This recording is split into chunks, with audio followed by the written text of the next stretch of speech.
Қарағанды қаласында Ортау шығармашылық орталығы жәрмеңке ұйымдастырды. Онда тәрбиеленушілер жасаған тәттілерін ұсынды. Әрі қарай әріптесім Жаннұр Сүндетуллағызы әңгімелейді.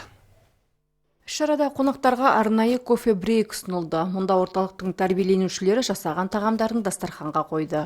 Что было представлено сегодня? Бүгін кофе дайындау ұсынылды. Наннан түрлі дәмді тоқаштар қонақтарға ұсынамыз. Өйткені нан біздің қазақта киелі тағам. Ас атасы нан дейміз. Тәрбиеленушілер өздері неше түрлі пісіріп, қонақтарға ауыз тиюге берді. Орталық мүгедектігі бар жанды бір іске тек бейімдеп қана қоймай, тәуелсіз болуға көмектеседі.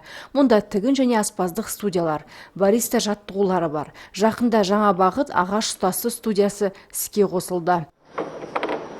Вот эта игра за моей спиной, это французская игра называется. Бұл француз ойыны кульбутта деп аталады. Ол моторика, тепе-теңдік, көз сияқты көптеген аспектілер дамытуға көмектеседі. Бүгін бізде осындай міндет тұр. Біз қаланың алғашқы ашық чемпионатын өткізгіміз келеді. Ал Андрей Гуреев тәуелсіздік күніне орай Қазақстанның туын өзі жасап шығарды. Тут надо делать солнце, орел. Мұнда күн бүркіт ою-өрнек жасау керек. Ту біздің елдігіміздің символы. Ондағы әрбір суреттің орны тарихи мәнге ие. Орталықта балалар қолөнермен де шұғылданады. Олар ұлттық нақыштағы ою-өрнектермен тігін тігіп үйренеді. Жаннұр Сүндетуллағызы, Еркебұлан Бекқожин, Роман Каполов, Сарыарқа телеарнасы.